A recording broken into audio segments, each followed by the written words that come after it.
दो विद्वान अपने घर से किसी नए रिश्तेदारी में गए, वहाँ वो कभी गए नहीं थे,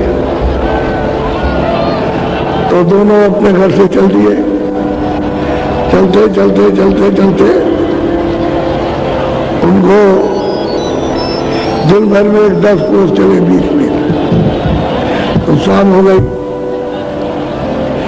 अब वो सोचने लगे, पूछा भाई कितना दूर है? कहते आपको कम से कम 3-4 मील चलना पड़ेगा। तो कह रहे शाम हो गया, अंधेरा हो जाएगा। तो एक गांव था बड़ा सा, उन्होंने पूछा कि भाई अगर कोई ठहरने की जगह है?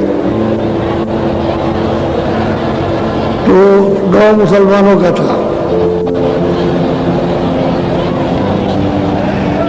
तो उन्होंने कहा कि देखिए ठहरने की जगह है आपको सब सुविधा मिलेगी, और वो देखिए कुटी बनी हुई है सामने, वहाँ एक ब्राह्मणी है और वो आपकी सब सेवा करेगी, आप रात को आराम से रुकिए।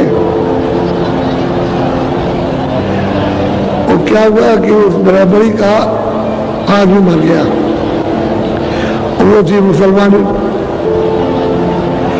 तो सब मुसलमानों ने बैठ के ये तय किया कि हमारे गांव में हिंदुओं के ठहरने की कोई जगह नहीं हो, हिंदू रात को जब रहते हैं तो हम लोगों को बड़ी शर्म लगती है, तो अच्छा हम तुझको बराबरी बना देते हैं और सब सुविधा देंगे, वो कुटी बना देंगे और भी सुविधा कर देंगे सब, और जो भी कोई आ जाए उसको भोजन बना करके खिलाना और उनको रात को रखना।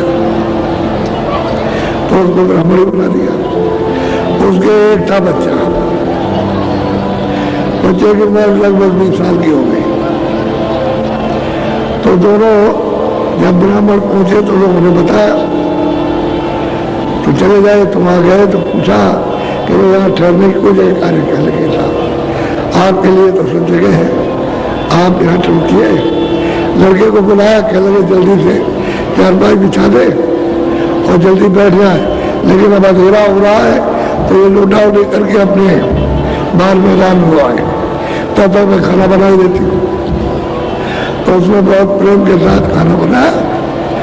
पंडित जी दोनों चले गए मैदान में, अपने सोच आदि और अपना कुल्ला उल्ला किया, जो कुछ भी है बस कराए, अपना बैठ गए। तो ब्राह्मणी बौड़ी लड़के लगे, बेटा इनसे ये कहो कि एक ही लोटा हमारे पास, एक ही थाली है,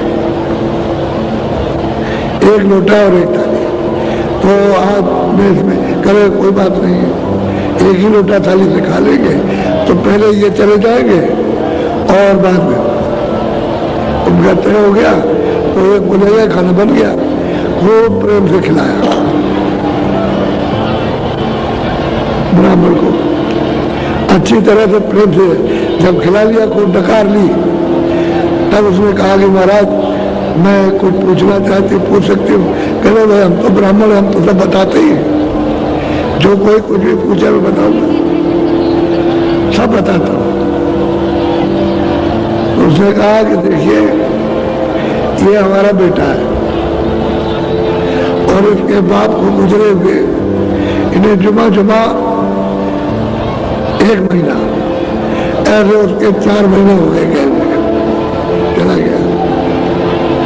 तो अब ये हमको बताइए कि इसका हमको तो गाँव वालों ने ब्राह्मणी बना दिया, हम तो ब्राह्मणी है, तो इसकी मामा गए उनके निकाय। और पंडित जी महाराज चुप, कुछ नहीं बोले। जब उसने पूछा कि आपको खाना, कहने लगे ऐसा खाना तो हमने कभी नहीं खाया। तब उसने पूछा, अब वो चुप, कहने तो वो एक बात है, हमारे वो बड़े हैं, वो बड़े ज्ञानी हैं, उनसे कोई भी बात पूछोगे तो बता देंगे। तो ये तो बिल्कुल चुपचाप अपना ऐसा चला गया जैसे हमको कुछ मालूम नहीं। तो लोटा उठाया, थाली साफ करके और तैयार कर दिया कि महाराज आप चलिए। खूब खिलाया प्रेम से उसने। और वो पंडित जी से पूछा, पंडित ये खाना कैसा? कह रहे बहुत बढ़िया, हमने कभी भी ऐसा कहीं घर में बाहर नहीं खाया। बहुत पसंद है। तो महाराज आप तो मतलब पंडित थे, मैं कुछ पूछना चाहती हूँ तो कुछ बता दे। अरे कह लगे हम तो सबकी बात जानते हैं और सब कुछ बताएंगे।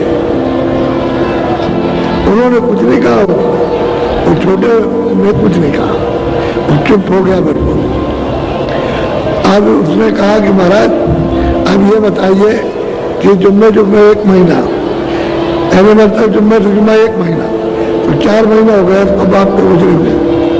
तो हमको मुसलमानों ने कहा कि तुम ब्राह्मणी बन जाओ, तो हमको ब्राह्मणी बना दिया। कोई हिंदू आ जाए उसको भोजन कराओ और वहाँ उनको ठहराओ। तो मैं ये काम कर रही हूँ तो उनके साथ। तो ये बताइए कि इनका मैं निकाह करूँ कि भ्रमण करूँ? तो जो बड़े ब्राह्मण थे ठोक कह लगे अरे महाराज वो तो अरे कह लगे मैं बताऊँ क्या, वो आज़ाद है, वो स्वतंत्र है, जो चाहे तो करे। मैं तो अपने लिए सोच रहा हूँ कि मैं मतलब कि फूकूं कि गड़ूं।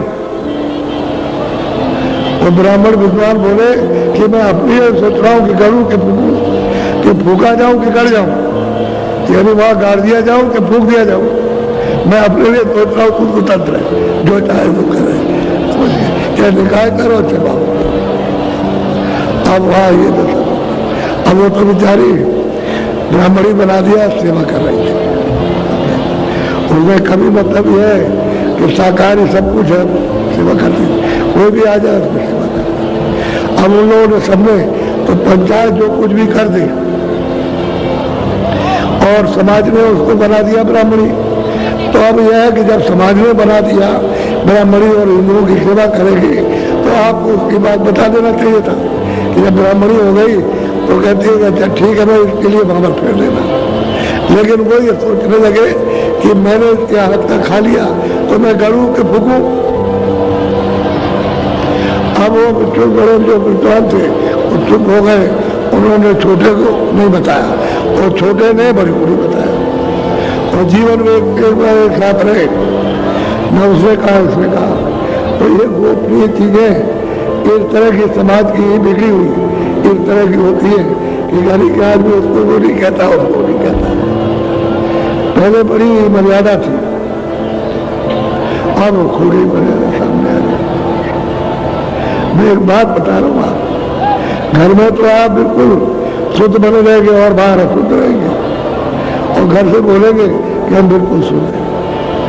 तो जब बाहर वाले घर में कह देते हैं कि बड़ा अशुद्ध है ये, तब फिर मतलब घर में झगड़ा हो जाता है कि तुम तो कहते थे कि मैं शुद्ध हूँ और तुम ये अशुद्ध बाहर करते हो।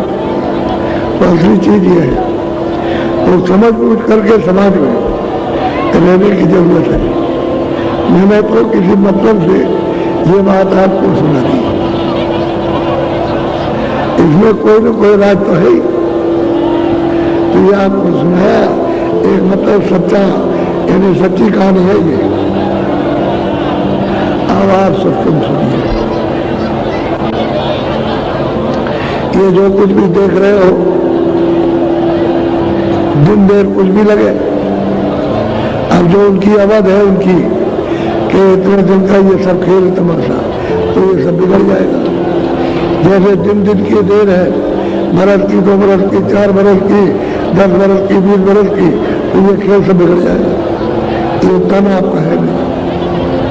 एक तो काल का किराए पर एक पर्दा दिया खोल, उसमें जीवात्मा चेतन को बैठा दिया, उसकी वजह से काम हो रहा, और उसको सब चीजें दे दी है।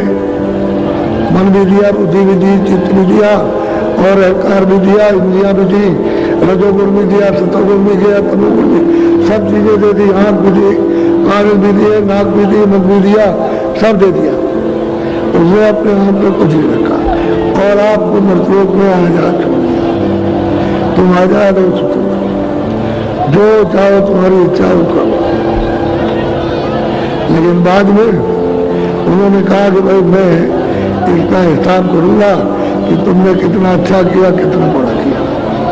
तो सांसों की पूंजी जैसे ही खत्म हुई वैसे उसने दबोच लिया। दबोचने का मतलब एकदम पकड़ लिया और खींचने लगा। तो ये सब तमाशा एकदम से जब खेल बिगड़ेगा ना तो इतनी दारुण तकलीफ दारुण यात्रा, उसी को कहते हैं कि जलमत और मरण दूसरा तो खोल, वो कहा नहीं जा सकता। तो ये खेल सब आपका बिगड़ जाएगा। तो दिन देरी की देर खेल बिगड़ जाएगा। कोई किसी का पहले रिश्तेदार नहीं था, अब सब रिश्तेदार हो, सब तुम्हारे और तुम्हारा कोई नहीं। तो तुम ये नहीं समझते हो कि भाई हमारा बच्चा तो अकेला आया, उसे कोई पहचान, कोई समझ, कोई मतलब सुनना बोलना कुछ लेकर के नहीं आया। अब उसको जैसे जैसे उम्र उसकी बढ़ी उसको आपने सब सिखाया, सबकी इधर देखिए, ये है, ये पहचान, ये बोल, ये सुन, तो सुनने लगा। अब ठीक वही अवस्था आपके ले जाने की होगी कि देखना, सुनना, बोलना और समझना ये सब रखवा लेगा और आपको उसी अज्ञान अवस्था में भेजेगा जिस दिन आपने चल बढ़िया था।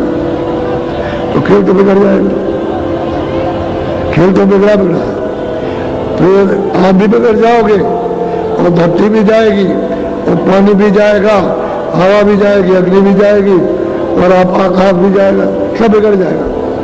कुछ ना किसी का राज रहेगा न पाट रहेगा, न कोई किसी की राय, न कोई किसी का राज रहा, न रिश्तेदार, न कोई माँ बाप, न कोई बच्चे, न कच्चे, न कुछ, तो कोई सब बिगड़ेगा। इसकी सबकी अवध है। इस दिन ये प्रलय होगी, इस दिन ये प्रलय होगी और ये मतलब महाप्रलय होगी। और वो जो नित्य जो प्रलय हो रही है वो सबके सम्मुख है। आज ये जा रहा, कल ये जा रहा, आज वो छोटा बच्चा, आज जवान जा रहा, वो मतलब माँ जा रही जवान, वो बुढ़ी जा रही, वो दादी जा रही, दादा, ये सब खेल बिगड़ता जा रहा। ये नित्य होता है, ये नित्य की प्रलय है। और कभी कभी वो प्रलय अलग है और महाप्रलय बिल्कुल अलग है। इन सब की अवध है, जैसे तुम्हारी अवध है सबकी अवध। यहाँ कुछ नहीं रहेगा। क्यों झगड़ा करते हो? आए थे एक ही देश, यहाँ आकर के हो गए 12 बाट, यानी कितने रास्तों पर अनेक रास्तों में चले गए, कोई इधर चला गया, उधर चला गया और रास्ता किसी को नहीं मिला। रास्ता एक था आने का और कहा था कि देखो हमारी डोरी पकड़े जा रहे हो तो इसको मत छोड़ना, देख सब लेना। एक बाजार लगाया था किसी कारीगर ने, उसने अपना ऐलान किया कि जो भी इस बाजार में आकर के एक चीज उठा लेगा दूसरी चीज छोड़ नहीं सकता। तो सब लोगों को ढोल मच गया, बड़ा ढोल पीटा गया, शोर मच गया। ऐसा बाजार सुंदर लगाया कि कभी किसी ने देखा नहीं। अब वहां सब लोग देखने के लिए चले। तो एक बुढ़िया थी बेचारी, उसने इरादा किया हम बाजार में वो चीजें लेंगे जब हम सब बाजार को देख लेंगे, वैसे हम कोई चीज नहीं लेंगे। ये उसने पक्का इरादा किया। बाकी जो जाए देखे बहुत सुंदर, तो वो सोचा कि इससे सुंदर मिलेगा, ले लो, तो उठा लिया। जब दूसरी जगह जाए तो ये सुंदर, तो मतलब भी उठा लिया। अब वो जो जिधर जाए पट उठा ले, दरवाजे पे चीज पहली ले ले, आगे जाए तो अफसोस करे कि हम नहीं ले सकते दूसरी चीज। एक ले लिया मैं, क्योंकि बाजार का नियम था, अगर नियम तो दंड मिलता। सब देखते गए, सब एक एक चीज लेके फंस गए और पहले उठाते गए। अब आगे तो उन्होंने सोचा नहीं कि क्या है क्या नहीं है, क्या मिलेगा करें। तो बुढ़िया देखती गई, बुढ़िया गई वो बहुत अच्छा है, फिर इससे हट के उसको उससे भी अच्छा, फिर उधर गई तो उससे भी अच्छा बाजार लगा। बढ़िया दुकान खूब सुंदर, उसको उससे भी गए, वो उधर भी गए, सब बाजार घूमी, एक बढ़िया दो चीजें उसमें देखी। फिर एक पर्दा पड़ा था, तो बुढ़िया ने सोचा कि भाई इसके अंदर जो पर्दा पड़ा जाए तो देख ले। तो वो सब सुंदरों का सुंदर बैठा, उसने देखा ये सबसे सुंदर और सबसे मतलब यह है कि मोहित, उसमें मोहित हो गई। तो उसने बेटा कौन हो, इधर क्यों आई? कि आपने बाजार लगाया था चीज देखने के लिए और आपने ऐलान किया था एक चीज उठा लेगा दोबारा नहीं लेगा, तो मैंने कोई चीज नहीं ली। आप क्या चाहते हो? कह रहे आप वो चाहते हैं, आपसे सुंदर बाजार में कोई चीज नहीं है। तो बस उनको ले लिया। अब वो सब भटक गए, मगर एक बुढ़िया बची जिसने उनको लिया। अब ये सोच लो, ये बाजार है, ये महात्मा का बाजार लगा और उसने कह दिया देखो बाजार में ये चीजें हैं, तो आपने एक चीज उठा ली। अयोध्या में एक राजा थे ददुआ साहब, अंग्रेज आए तो उन्होंने पूछा कि ददुआ साहब धन तो तुम्हारे पास बहुत है और राज भी है तुम्हारा बड़ा, लेकिन ये बताओ कि ये काले क्यों? कह लगे अरे साहब मैं गया था लक्ष्मी नगर में, तो लक्ष्मी में लूट रहा था, तो मैं वहां से जब चला तो मुझे देर हो गई, तो मैं रूपनगर में पहुंचा, वहां से बट गया था, तो वो आखिर में यही रह गया। तो उन्होंने कहा भाई ये ले जाओ तो कुछ नहीं मिलेगा, तो मैंने फिर वही ले लिया, तो मैं इसलिए काला हूं। रूप बट गया था, बाद में पहुंचा तो मैं बिल्कुल कहा, बहुत भुजंग काले थे, इतने वो काले थे वो, लेकिन ये एक राजा थे और बड़े समझदार राजा थे, ऐसी बात नहीं कहते। तो कह लगे मैं क्या करूं, लक्ष्मी तो मेरे पास बहुत है, लेकिन अब ये है कि मैं देर में पहुंचा था, तो पहुंचा था बिल्कुल मिल जाता, बस ये है। तो प्रश्न कहा कुछ ना कुछ कोई ना कोई उसका असली वैस होता ही है, ऐसे नहीं होता। तो ये बात इसको यही बाजार है। उसमें काल भगवान ने आपको यहाँ लेकर के बाजार लगाया। अब जो चीज तुम्हें पसंद है तो तुमने उठा लिया, अब क्यों हैरान परेशान होते हो? अब जो देखते ये अच्छा, इनका नहीं ये अच्छा, तो कहते नहीं ये अच्छा, तो ये मकान अच्छा, तो ये लड़का अच्छा, तो ये लड़की अच्छी, तो ये चीज सुंदर है, और ये अब बात ये क्यों आप सब बाजार देखते रहते, देख लेते, तब आके वो सोचते कि भाई ये बाजार किसने लगाया, जिसने बाजार लगाया तो बहुत सुंदर होगा। ये तो आपने सोचा पट उठा लिया, तो ये तो तुम्हारी मोह ममता की प्रवृत्ति बन गई कि बाजार सोचे उठा लिया, अब पछता रहे हो, ये नहीं मिला तो नहीं, ये बाजार है काल भगवान का, इसमें आकर के तुम फंस गए और वो मिलता नहीं है। वो कहाँ बैठा है, वो तुमको मिले क्यों कि तुमने चीज उठा ली, तुम वहां तक पहुंच ही नहीं पाए जहां उसका पर्दा पड़ा था। अगर पर्दा हटाते तब तो मिल जाता, तो पर्दा हटाने वो चीज उठा ली, अब पर्दा नहीं छू सकते, यही बात हो गई।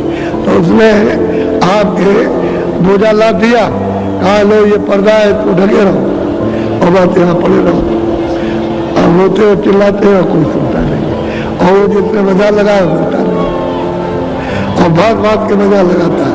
कभी कहता है वहां उस देश में बाजार लगा दिया और तुम लोग जाओ, कभी कहता है यहाँ, कभी वहां उधर भागते वहां, तो यहाँ से चले जा रहे वहां भागे जा रहे, वहां तनख्वाह और रहना सहना बहुत अच्छा, और ये और बड़ी आजादी जब वहां दबिश पड़ी तो वहां से भागने गए, चलो अपने देश, तब तक रास्ते में रोक दिए गए। अब वो गला रहे हो क्या, आप क्या करें, अब किधर जाए, अपने देश के भी ले रहे और उस देश के भी ले रहे, अब तो सब कुछ नहीं ले जा सकते, सब छीना झपटी हो रही, वहां को मार देंगे, तो लालच के बस होकर के पीटे जा रहे। थोड़ी बहुत तो समझ लाओ, तो आप सत्संग सुनिए, अब ठीक समय हो गया। बोलो जय गुरुदेव, बोलो।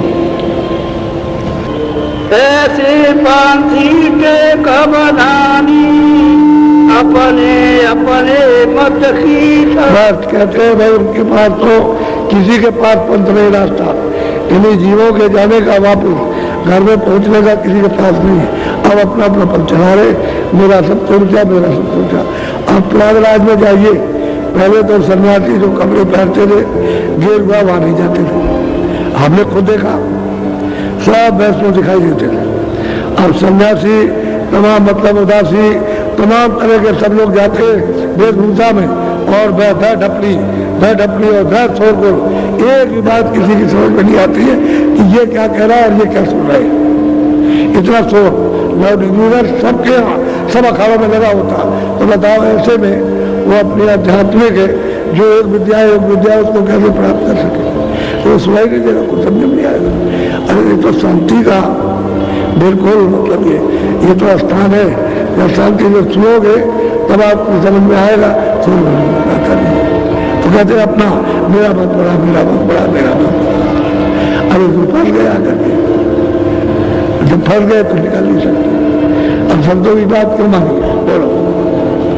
संत पंथ जो राह बखानी।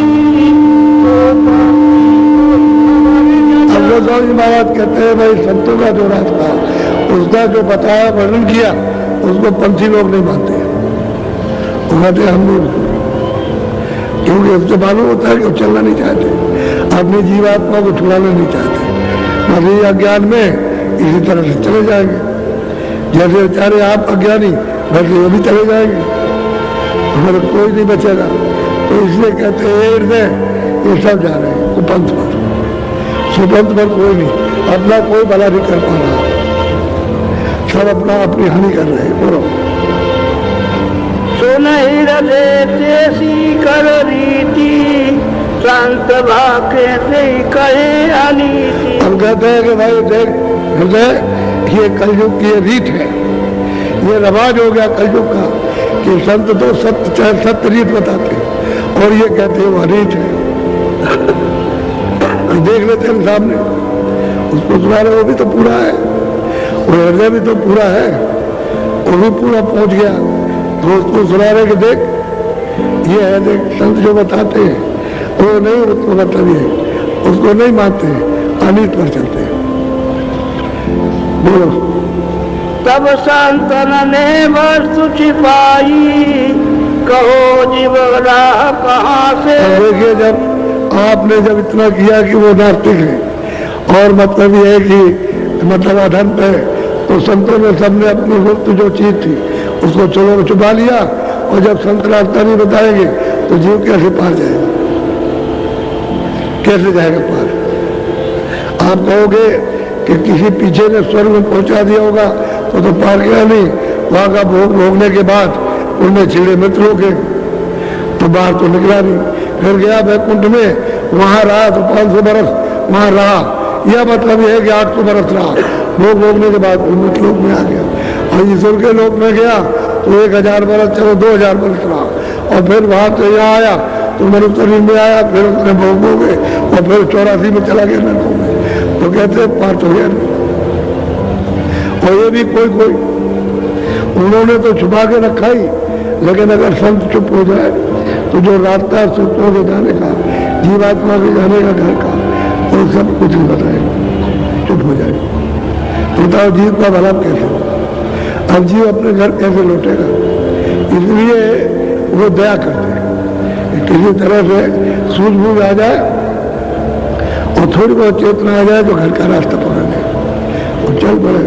ये घर का रास्ता नहीं, ये सब 84 चलन के रास्ते। बोलो। साखी सती ग्रंथ बनाई, गुप्त वस्तु अब उन्होंने कहा कि मैंने कड़ियों में या वार्ता में जो कुछ भी हमने लिखा है वो तो मतलब ये है कि वो आपको नहीं मिलेगा, वो तो जो जानकार होगा, जो पूरा वो जानता है, उसको पा चुका, उससे ये चीज मिलेगी। और उसमें हमने गुप्त रखा है, जो भी हमने कड़ियां बनाई है उसमें सब में गुप्त है, और गुप्त भेद पाने वाला ही उसको बताएगा, दूसरा कोई नहीं बता सकता। अब गोस्वामी जी महाराज कह रहे कि देख हृदय, जिसने पा लिया उसने लिखा, और जो पालेगा वही बताएगा, बाकी कोई पढ़ने वाला अच्छा वो नहीं बता सकता, चाहे अंग्रेजी को हो, चाहे उर्दू को हो, चाहे संस्कृत हो, चाहे हिंदी हो, और चाहे अरबी हो, वो नहीं बता सकता कोई भी। वो तो जो पा गया वो बताएगा, क्योंकि मैंने उसमें गुप्त चीज रखी है, गुप्त रखी है। गुप्त ऐसे कैसे मिलेगी? और रामायण में कहते हैं कि भाई मैंने तो इसमें गुप्त रखा, अब ये कोई नहीं पा रहा उसको, उसी साथ का रामायण में लिखा है, उसी ने गुप्त रखा। अब ये जब उन्होंने गुप्त कर लिया तो आप कैसे उससे जानेंगे? बहुत रामायण पढ़ी, बहुत कहा, बहुत सुना, लेकिन कुछ नहीं पाया। वही कहते हैं कि भाई जब ऐसा समय आता है तो महापुरुष जो है उसको गुप्त कर लेते हैं, फिर भी बताते, कुछ नहीं बोलते, तो चले जाओ, ऐसा होता है। बोलो। नकल वस्तु ग्रंथ न में जानो, साकी सत्य नकल। हम गोस्वामी महाराज कहते हैं जो ग्रंथों में लिखा हुआ उनका ले, वहां की नकल बताया, इन्हें वहां की छाया है, तो छाया से उसका बोध कराते हैं असल का, तो कहते हैं कि रुपयों में लिखा है नकल है, लेकिन वर्णात्मक और धुनात्मक, और धुनात्मक तो आपको जीवात्मा जगह वो धुनों को सुनेगी, वो चेतन है, वो धुन चेतन है, धुन भी चेतन है और सुरभ भी चेतन है, तो चेतन से चेतन का बोध होगा। अब तुम चाहते हो कि चेतन का जड़ में बोध हो जाए, तो इसमें नहीं होगा, ये सब ये नकल है, ये खोल है, इसमें असल नहीं मिलेगा। जब चेतन जगह होगा, दोनों आंखों के पीछे बैठी है ये सुरभ, और जब यहाँ पर जागेगी तो चेतन के साथ संबंध होगा, तो नाम तो चेतन है, वो तो बराबर बोल रहा, ऐसा सामने लटका हुआ, इस तरह से ऐसे लटका। अब आप इसको नहीं सुन रहे, पकड़ नहीं रहे हो, ये ऐसे गुंजारमान कर रहा, लेकिन कर्मों से बीच में पर्दे आ गए तो आपकी आंख और कान बंद हो गए, आप डोरी नहीं पकड़ पा रहे, और वही डोरी पकड़ लो तो चेतनता आ जाए, होश आ जाए आपको, और पकड़ के बिल्कुल प्रकाश में खड़े हो जाओ, और उजाला हो जाए, गंदगी चली जाए, गंदगी हट जाएगी। तो वो पंथ जो संतों ने बताया सूरत पंथ, वो तो पकड़ा नहीं, जात पंथ सबने पकड़ लिया, और जात पंथ को कहते हैं मेरा सबसे बड़ा, तो ये सभी जा रहे उधर, वो अशुभ रास्ते में सब चले जा रहे, तो इनका भला कभी हो नहीं सकता। कभी बोलो, या में खोज खोज नहीं पावे, सतगुरु मेरे तो आप फैसला कर दिया कि चाहे कितना भी ग्रंथों में खोजो, उसमें कुछ नहीं मिलेगा, जब तक सतगुरु जानने वाला, प्राप्त करने वाला जब तक नहीं मिलेगा, तब तक उन किताबों से कुछ नहीं मिला। सीधा सतगुरु मिले तो फिर मिलेगा, ग्रंथों में कुछ नहीं मिलेगा, चाहे जितना पढ़िए, चाहे जितना खोजिए दिन रात, उनको खोजिए, कुछ नहीं मिला। बस जबान से पढ़ डालिए आप, और बुद्धि से, तो बुद्धि भी नाशवान, मन भी नाशवान, चित्त भी नाशवान है, शरीर भी नाशवान, तो बुद्धि उसको क्या समझ पाएगी उस रास्ते को। तो बुद्धि तो एक तत्व है, कोई चेतन तो है नहीं, सूरत की वजह से चेतन है, बाकी वो वहां का सूक्ष्म तत्व है, वो तत्व है अपनी जगह पर जाना चाहता है, और इसलिए जगह अपनी छोड़ दी तो दूसरे मिलकर के हरकत कर रहा, उसका मेल ही बैठता, इस खून को उस खून में मिला दिया जाए तो हरकत करेगा, क्योंकि वो खून खून में नहीं मिला, इसलिए तत्व तत्व में मिला, वो सूक्ष्म है तो बीच में एक लिंग तत्व है, फिर ये स्थूल है, अब वो यहाँ नहीं मिल रहा, और अपनी चीज मिलना चाहता है कि मेरा तत्व मिल जाए तो मैं उसमें मिल जाऊं, तो भागा दौड़ी तो करेगा ही, जब वो अपने तत्व मिल जाएगा तो चुप हो जाएगा, फिर चुप हो जाएगा, क्योंकि तत्व तत्व में मिल गया। इसलिए एक दूसरे का समावेश, तो सूरत जो है वो तो मतलब अपने आधार को छोड़ चुकी है, निराधार हो गई, और नाम मिल जाए, शब्द आवाज मिले तो आधार मिल जाए, और वो छूट गया, हमारी बारी कर रही है, अब पर्दों में भटक रही है, तो पर्दों से कहीं मेल होता नहीं है जब तक वो सदगुरु न मिल जाए। बोलो, नकल माई से असल दिखाई, सोचेगा सतगुरु। अगर संत आए और उन्होंने बताया कि देखो उन्होंने ये कहा था जो आपको बता रहे हैं, ये उनको बताया था, पिछले वाले संतों ने यही बताया जो आपको बता रहे, अब चलो जिस तरह से उन्होंने चलाया वैसे आप भी चल जाओगे। तो नकल को पहले समझाया, उससे आप झगड़ा करते, बातें नहीं करते, जो आपको संसारी अंधकार का आपको भ्रम है, ये बुद्धि काम नहीं करती है। बोलो, सुन ही हृदय सतगुरु निर्दानी, सतगुरु सत्य पुरुष को जानी। अगर सतगुरु मिल जाए तो हर परिवार की मदद सूरत ही करेंगे, और उसको ये समझो कि यही है, हमको जगाने के लिए, हमको साफ करने के लिए आए, तो आप उनके पीछे हो जाइए और कहिए चलो हम चलने को तैयार है, ले चलिए। तो आप क्यों घबराते क्यों? वो तो सुख में, उस आनंद सागर में जो आत्माओं का सच्चा धन वो देश हम आप पहुँचाना चाहते हैं।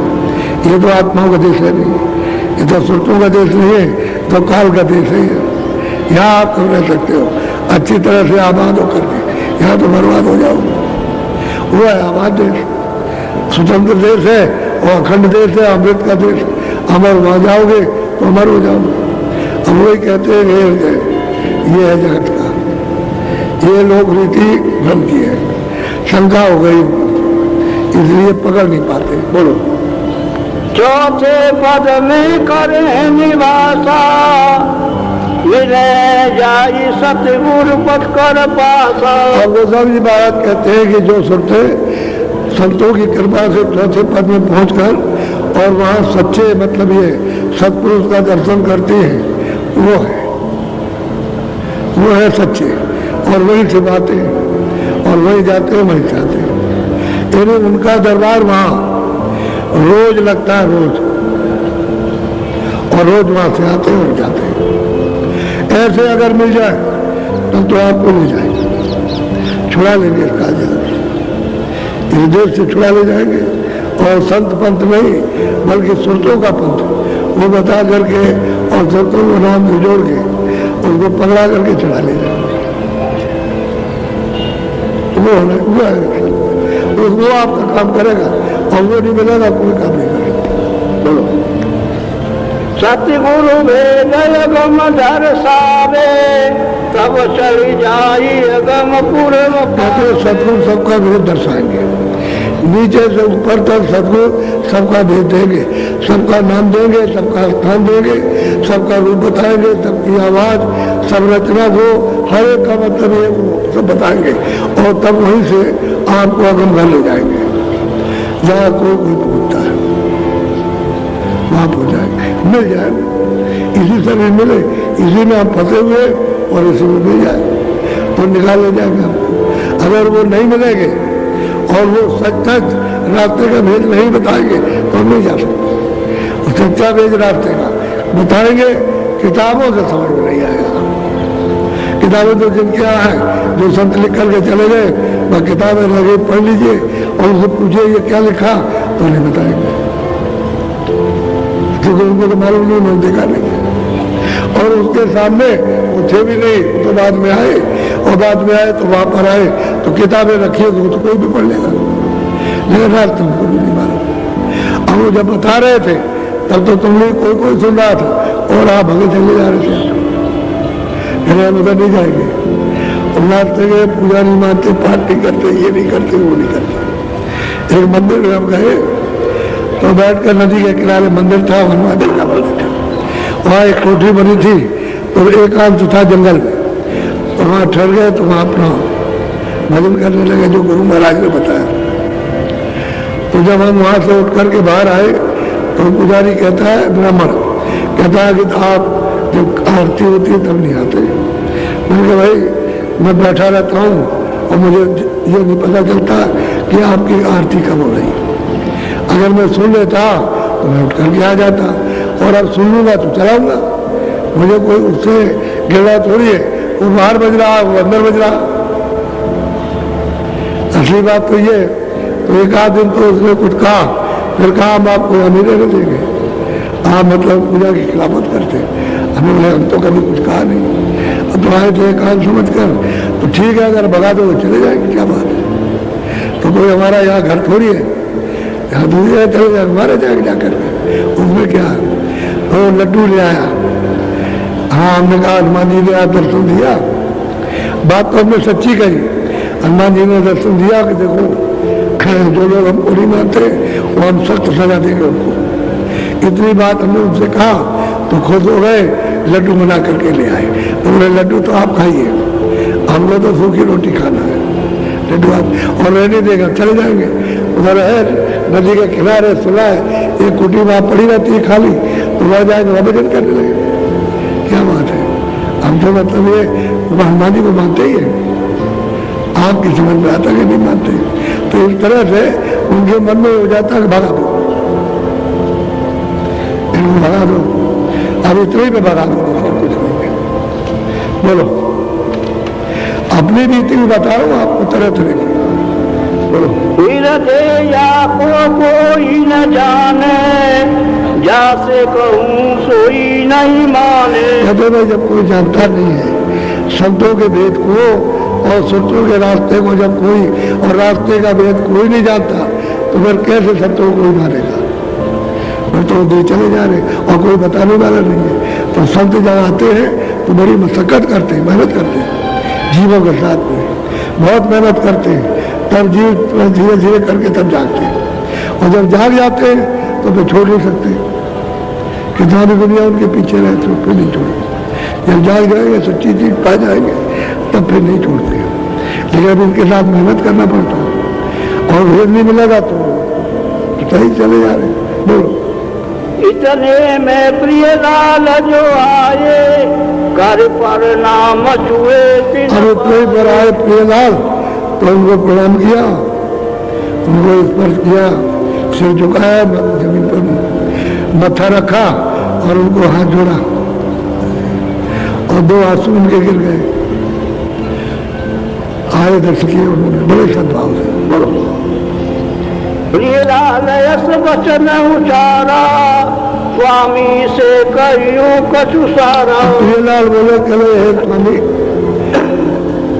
मैं कुछ कहना चाहता हूँ, कुछ आपको सुनाना चाहता हूँ, तो सुन लीजिए। बोलो।